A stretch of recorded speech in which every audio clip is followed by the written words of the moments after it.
Baby Boomer fans, we are Jackie and Janine, the Pfeiffer sisters, and love to talk about the 1950s, inviting you to reminisce with us as we explore experiences of that decade. Grab your favorite malt or Green River, make sure you are wide awake, and get ready to be inspired about the 1950s. Welcome to the 1950s Fun Chat. Welcome, everybody, and welcome Jackie Pfeiffer McGregor, my sister. And we are so happy to have you with us for this broadcast. Again, another wonderful history story of the 1950s. And you never know where we'll find our guests and where anywhere in the world they can be a part of our 1950s Fun Chat. So, Jackie, this is number 106 in the Fun Chats. How about that? That's pretty amazing, actually. Yes. Very amazing. I know. Our parents would just be so surprised. We continue to surprise them. Oh, yeah. Anyway. Yeah. And isn't it interesting, the number of guests, people we have met who we never had experienced before, but their stories have touched our hearts, and we anticipate that they have touched the hearts of viewers as well. So would you go ahead and move us forward in our Fun Chat today? Okay, viewers, please take note of the purple banner that's on the bottom.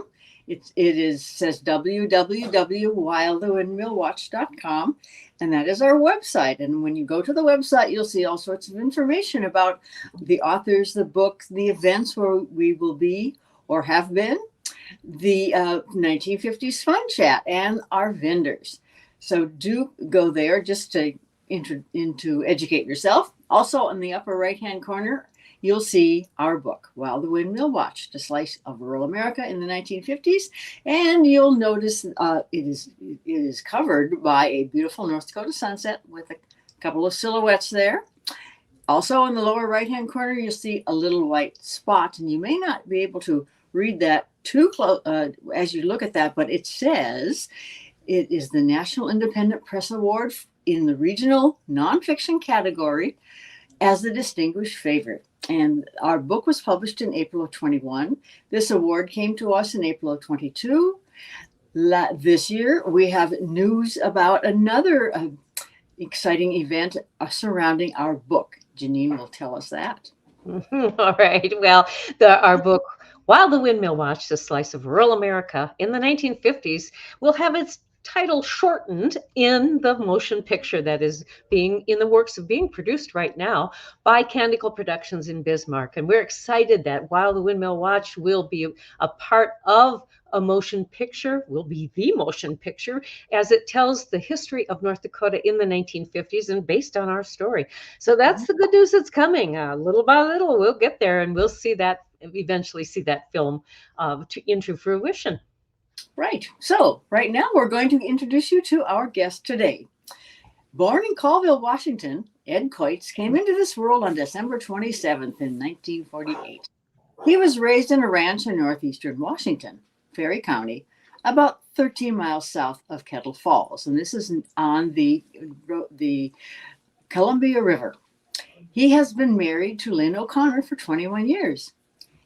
He has two daughters, Tiffany, who lives in Boise, Idaho, and Autumn, who of Richland, Washington. 4 grandchildren have added richness to his life. Ed attended grade schools in Kettle Falls, grades 1 through 12, and he graduated from Eastern Washington State College in 1972, then moved on to veterinary school at Washington State University and graduated in 1976. He and Lynn live on the farm where he was raised. Welcome, Ed, to the 1950s Fun Chat. Yes, hi. Thank you. You're welcome. Ed, we're going to start with, you lived a good portion of your young life in the decade of the 1950s. Can you give us a kind of a Cliff Note, abbreviated version of your life growing up on the ranch in northeastern Washington, please? Well, it was, I mean, I couldn't have grown up in a better place, that I don't think. We primarily had cow-calf operation is what the ranch developed into. You know, it was get up in the morning and do chores and come in for breakfast. And then there was always something to do on the ranch. And Um, uh, in the summer, it was always haying, feeding cattle and pigs and chickens in the winter. And but there was time for recreation and just, playing. We had a creek that ran through the middle of our property, and playing in that, we spent endless hours down there and making stick horses and riding horses eventually as I got older. And it was a great place to grow up.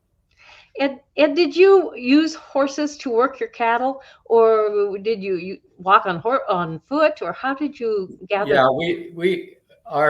our ranch, we're surrounded primarily by national forests, and we have permits. And the range probably ran maybe from one side to the other, maybe about 10 miles. So we did use horses routinely in moving cattle. Mhm. A good way to do it. Yes. Yes, it So now thinking back, can you give us just a few changes of how you've seen ranch life change over the years? Well, probably the biggest change, back when I can remember, like in this community that I live in now, and was raised in, um, just about every little place had maybe 10 to 30 cows. Usually people worked out, and we had enough cows that we between a little logging and selling the cows and this, that, and the other thing, we could support ourselves with just with the livestock. Well, all these little pots of cattle have just pretty much disappeared, and even the number of cows that we had, which could support us and buy machinery and all that sort of thing, the herds now are probably 3 to 4 times what ours were. And I would guess in the area where maybe back in the 50s, the average herd may have been 50 cows. Now it's probably closer to 300 to 600 cows. We've just lost all the tiny little farms. Yeah. And that's probably one of the biggest things that I've seen change around here. And, it's all based on you can't afford to buy a tractor and the fuel for it and have a baler and all that stuff and only have 30 cows. Yes, that's right. I think your area is not unique to that. I think that's pretty much throughout the United States, and at least in the Midwest, that small farms have had to get larger in order to sustain themselves. Or to not, or just Yes. to die. Yes. And mostly it's not. I mean, the people that everybody can't get bigger is the Right. whole thing. So most, probably we lost probably 80% of our farms, and now all the farms that are there are just that much bigger. Mm-hmm. Yes. Yes. Okay. And, So no. Go ahead, Janine. Okay. In those small farm operations, then, was there and I know you are a retired veterinarian, was there a need for veterinarians locally in many different small locations? How was veterinary practice accomplished in the 50s and even now? I unfortunately I can't remember a lot about having occasionally we had a veterinarian out in the 50s, and I think of course my time was more in the 60s, I mean in the 70s and 80s, but the small farms seem to need veterinary care more than actually the large ones. Maybe it's just that the large farmers were more capable of doing a lot of things that the small farmers weren't capable of. But it changed, really changed over the years. For when back in the 50s, the predominant practice, usually in rural communities, they're all going to be smaller mixed practices, just because there's usually only one veterinarian there.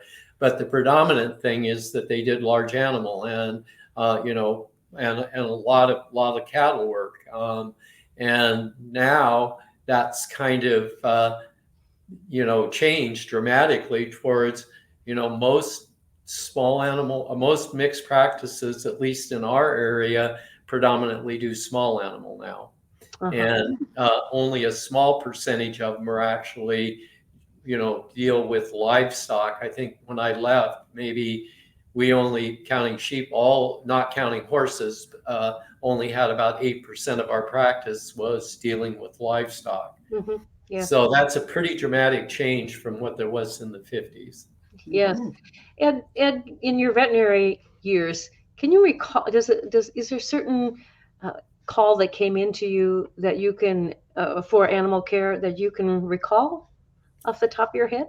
Oh, there are so many. It's kind of hard. I mean,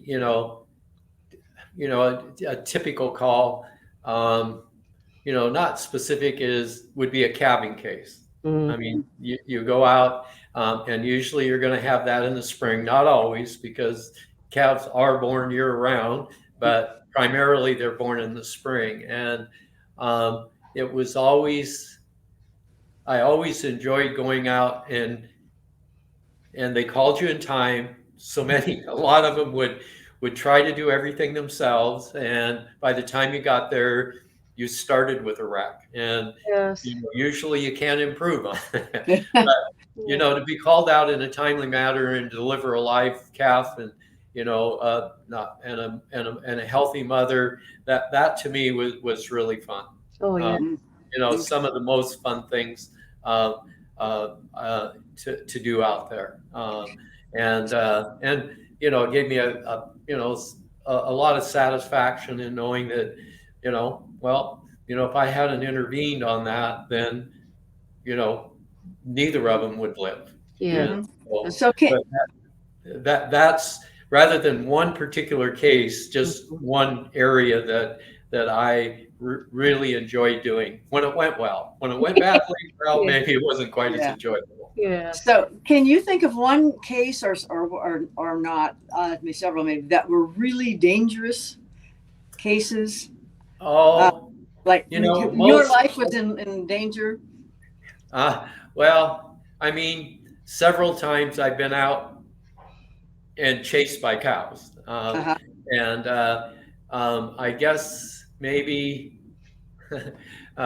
you're always, it's always on the dangerous side when you're working around a cow or in front of a horse or behind, because they're really fast. And if you aren't positioned in the right spot and something happens, it's too late to do anything about it, because it's over and you won't even know it. So you always have to be careful that way. But I guess, I don't know how dangerous it is, but I remember one time somebody brought a Brahma bull in. Actually, it's our neighbor. They used to have a rodeo school, and Wyatt was a bull rider, and so people would come to their arena, and he had bulls, and he brought one in one day, and we couldn't move it, so I got in the chute and ran through the chute, and it followed me. Oh, interesting. Well, humane thing to do, wasn't it? Have you ever thought about that? Saying, was that smart? I don't know.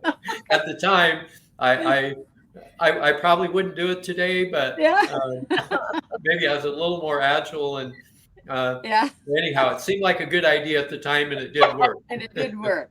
Good. So this, do you have something, Janine? Because I have another one. Go ahead. Yeah. Okay. Well, anyway, what caused you to decide that you wanted to become a veterinarian? When you went to college, was that in your mind, or were you just going to go to college and see what happened? Well, it's not an altruistic thing. It was that's exactly what happened. I went to college, and I really didn't. It was kind of a last minute thing that I actually even went to college, and I did start out at Spokane Falls, and just because I didn't know where I wanted to go, and I just took intro to everything, and got interested in biology, and I thought I would become a teacher, and but then I took educational psychology, and I decided if I have to take one more of these classes, I'm not going to do it. So I ended up going on and working on a degree in biology, a minor in chemistry, and then it comes, what am I going to do with this? Mhm. And a couple of friends of mine applied to veterinary school, and I said, well, okay, maybe I'll try that. So I applied and got in, and so that's kind of how I became a veterinarian. Okay. Okay. And, Good decision. and did you ever have to take or want to take any animal psychology classes? Any which? Animal psychology classes? Oh, well, I mean, I mean, I've read and taken some animal behavior classes, Mm-hmm. you know, and both, large animal, not so much cows, but horses, and there's a whole specialty in animal behavior in the field of veterinary medicine. Mm-hmm. Have you read anything of Temple Grandin's? Yes, I have. And that was really unique in how, and it is true. I mean, they get in a squeeze chute, and you squeeze them down. It does calm them down. And yes, and actually, she came to Spokane and gave a presentation at Whitworth that I went down and saw. She's a pretty amazing person. So Yes, I read her book, saw the movie, and went and listened to her in person. Yes. Yeah, I happen to do that. The handling of cattle particularly in where they're going into the slaughterhouses and that sort of thing. Yes. Yes. Okay. Were you going to add something, Jackie, to that? Well, I was just going to say I attended her speech in Spokane too. She's a fascinating person. Yeah. Anyway, so now let's move on to your retirement, because you've been very involved since you've been retired and been doing good things for the community. So maybe we could start with Rotary. Tell us about that, your involvement in Rotary. Well, my wife, Lynn, is really involved in Rotary. She just, about 2 years ago, she was district governor, and our district runs from, it's about a 10-hour drive from the top to the bottom. But anyhow, she got me involved, and while I was working, I helped them, but I really didn't join a Rotary Club. And so when I retired, instead of joining the Rotary Club of Colville, where she was, I came back to Kettle, my hometown, and I've been pretty heavily involved in that club for the last probably 8 years. I've been president 4 times, and we do. If you walk around Kettle Falls, we do a lot in that little town. We've put up a bathroom concession stand in the park, replaced all the playground equipment. There's a spray park. This year's project, we're going to resurface our tennis court and then add. There will be tennis courts, and they'll line it also for pickleball. And plus, we donate scholarships every year. We donate to the food bank, Woodland Theater, and we also, Rotary is an international organization, so we have projects that take place all over the world. Water projects are big. Polio is a huge thing. As far as the eradication, we started in 1985, where there were 350,000 cases a year of polio. And now this year, they're down to 7 cases of wild polio virus. Oh, wow. Amazing. We're hoping, and we help bring together a whole bunch of people, our organizations, to make it all more effective. But we don't participate directly in a lot of those projects that are international, but different clubs in our district will reach out. We're doing a water project here, and we'll send them money to help out with that. Mm-hmm. So Rotary, I think, is probably maybe the best service organization in the world. I think we have about 1.4 million people all working towards the same goal of making lives better for other people. And how does your group raise the funds to accomplish all those projects? We work really hard. Last year, I think we had 6 fundraisers. Okay. The first one was called Walk and Hide, and that's we have the Selkirk Loop here, and it starts in Idaho, goes to Washington, then loops up into Canada, and then back into Washington.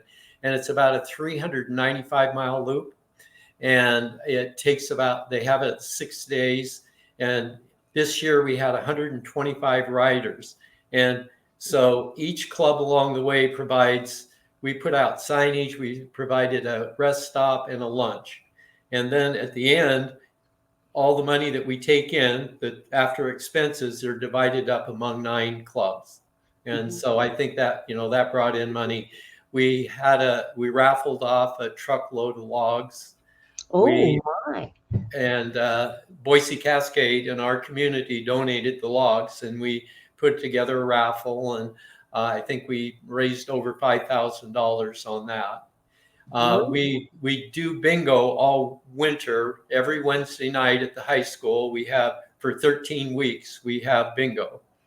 And the first 10 weeks go into our account, and then we do 3 more at the very end for different groups in the community that ask us for that. What is the fee to play bingo? What's that? Is there a fee to play bingo? Yes, that's how we make the money. It's like $10 to play, and then we also have a silent auction. We have food, and if people want to buy extra tickets to play on, we sell those for $1 a piece. Okay, and the $10 gets you how many bingo cards? That will give you, I think there are 8 plays. That'll give you 8 plays. Wow. Okay. All right. Fun. So back up to, you said ride, but I don't believe I heard what people were riding. Bicycles. Yes. It's bicycles, not motorcycles. I'm so into biking that I don't even think about the ones with motors on them. Although now there are quite a few people that have the electric bikes. So. Yeah. Do you participate in that as a bike rider? No, I haven't. Okay. I maybe someday I will, but so far I haven't. And do you find that many of the same folks ride year after year? Yeah, well, I've only been involved in it 2 years. Right. And so I really haven't got to meet. I didn't see anybody that rode last year, but yes, people do ride it year after year. We had participants, I think it was 22 states, 2 provinces, and 1 European. Oh my. It's really a lot of fun. It's a lot of work. Yes. Crammed into just a few days, and that was this week. But once you get there and you start serving and you see the people, it is really fun, and you start talking to them. So with all the work and all the energy you expended, no wonder you didn't want to ride. You just need to rest. Yeah, right. Okay. Edwin, I'm going to go back to ranching in your area, and tell us about the topography, the animals that are around there, the wild animals, and how they affect ranchers. Well, I guess the big one is, I think there's maybe at least this is just what I have observed. Is that there's a lot of talk about predation, but it accounts for such a small amount of loss on at least on our ranch over the years. There were very few predator livestock incidents that wasn't even significant since the reintroduction, or really isn't introduction. It's the wolves that came in naturally. In our area, and there has been a little increase, but not terribly significant. And that would probably be the biggest impact. But as far as the other, like deer and elk and moose, they don't have much of an impact, although we are getting a larger elk population around from when I was growing up, and they do compete for the same forage as livestock. So I don't think there's a huge impact on the wildlife on our livestock population. As when you were a practicing veterinarian, did you ever have any cases that dealt with wild animals, moose or elk? Yes. Oh, Yeah. I can you mean, tell- well, I mean, I from the standpoint I've had, horses attacked by cougars, dogs, cats, that sort of thing. Mhm. Not a huge number, but a few. But I also, part of my giving back to the community or whatever, I helped a wildlife center. I had a rehab license. And so we dealt primarily with raptors. Okay. Uh-huh. And so that they're amazing animals. I mean, as far as those, they're just so, they've evolved in they have such a precise niche in any ecosystem and they've just developed that. It's been so fine tuned in them. It's amazing. Mm-hmm. In the earlier days when your family was ranching and you were a young lad, did you see more evidence, less evidence, about the same of any wild animal problems or not? I guess that probably there are more incidents now because there are more people and more people living in areas that Sure. that weren't lived in, and where there's going to be there's going to be more contact with say cougars or coyotes or bears, and I think that's the reason that we see more now than when I was growing up. Yes. Yes. Makes sense. Mhm. So people have encroached on the wildlife's. Yes. More. Wildlife. I mean, if you take a look around now, when I grew up, there weren't all those houses on top of these mountains and that sort of thing. They, everybody lived on farms, and that was close to water, and and now they're living all over out in the woods. I mean, not that there weren't people that didn't live there, but now that's just went up dramatically. So it's more likely there's going to be some kind of exposure to a predator there, and a lot more people to have that. So so I think that's why we would see more now. Yes. Yes. For sure. For sure. Ed, were you ever play a musical in your younger days in high school or? I tried, failed miserably. Uh-oh. Something I always wanted was to be able to play a musical instrument. Yes. Fortunately, my non-music gene didn't happen to my daughter because she was really involved in band and jazz band all through school. So there was somebody with music, but not me. Okay. Well, it's nice that you wanted that and you look for that. Yeah. And I attempted throughout my life, and maybe Good for you a drum roll. If I get in a drumming circle and they keep it real simple, I can keep up. So lucky daughter that she had your support.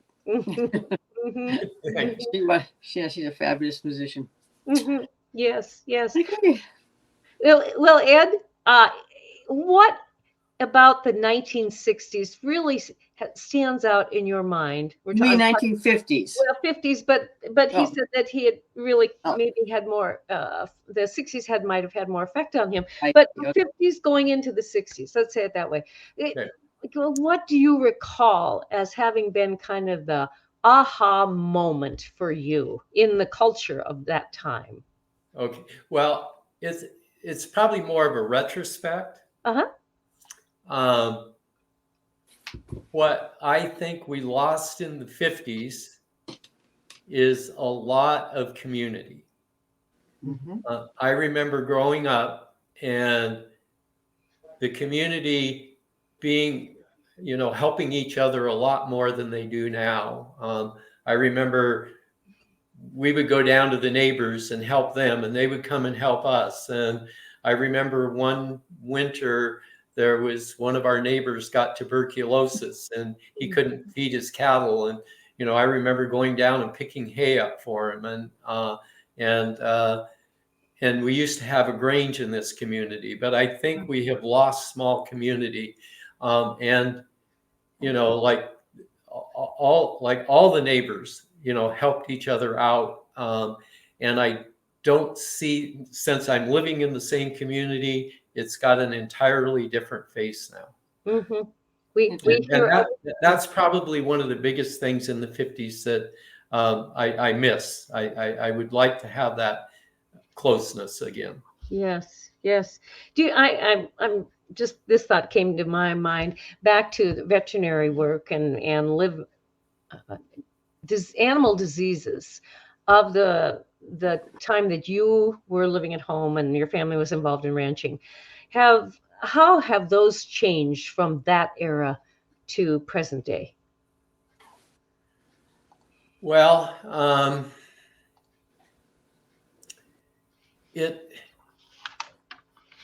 it's changed quite a bit in the livestock industry because of concentration of animals, Okay. where Mhm. like dairies are just like, I don't, in the 50s, there were many dairies, and farming has changed from, like, when I remember in the 50s in farming is that we had chickens, we had pigs, we had some dairy cows, and we had beef cows. And so we would take cream to the market once or twice a week. We'd take eggs to the market and sell them there was a creamery in Colville. We'd sell to local stores. And as time went on, the dairy cows went, the pigs went, the chickens went, and then we just focused on just cows. And Mhm. so whenever you have an increased number of animals concentrated in an area, then you're going to have an increased, increased chance of disease. And now dairies have went from little, maybe 15, 20 cows up to, 2,000, 3,000 packed in one place. And so, those would be the biggest things that I would see there. In animals, in small animal, in my lifetime, there's a disease called parvo that we started seeing in the late 70s, and we hadn't seen that before. And it was kind of like the coronavirus. It affected people really hard, and same with animals. It hit them really hard initially, and then as time goes on, they develop a little bit more of a natural immunity to it. It may not be quite as severe, although parvo still in young dogs is a pretty severe disease, and we just don't see it probably in dogs that are over a year old or very often. And what I've seen is maybe there's been an increase, and I don't know this. It maybe we're better at diagnosing things. I think there's an increase in cancer rates in animals from when I first started veterinary practice. Those are probably, and then all the other things, and then of course there are new drugs and all that sort of thing that come along to help you out. But those are probably some of the biggest changes that I've seen. Okay. And Good. what was one fun thing that you can recall from your childhood? Oh, well, I guess I don't know. I don't know if it's fun, but I really had fun and enjoyed getting up every morning and going out on the farm. I just absolutely That's love fun. that. I would be up ahead of everybody else, just waiting. Okay, let's go. Oh And my so goodness. I just love the farm. Good And for you. and Sounds like Dad. and I think that's probably one of the biggest things, I liked about it. when I was really young.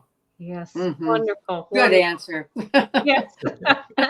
Viewers, we have been visiting with Mr. Ed Kowitz from the Eastern Washington area, Kettle Falls, and it's been a wonderful conversation in learning about, particularly with his vocation of veterinary medicine, and how that had changed through the 50s, what ranching life was like, what farming life was like back in those 50s and 60s versus what it is now. And boy, Ed, there have been changes, haven't there?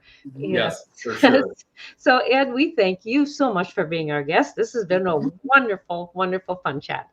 Jackie, how can you Yes. conclude our program today? I can conclude our program by everyone looking at your screen, please, and you'll see we're going to check your colors, red and blue. Check that red subscribe button and the blue thumbs up button. Please touch both of those and join us every week.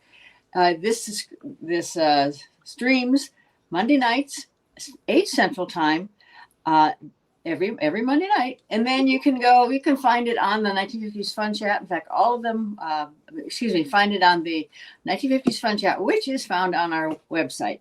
Yep. Also, tell your friends and even your relatives about Yes. this 1950s Fun Chat. Yes. Until next time, toodaloo. Bye-bye.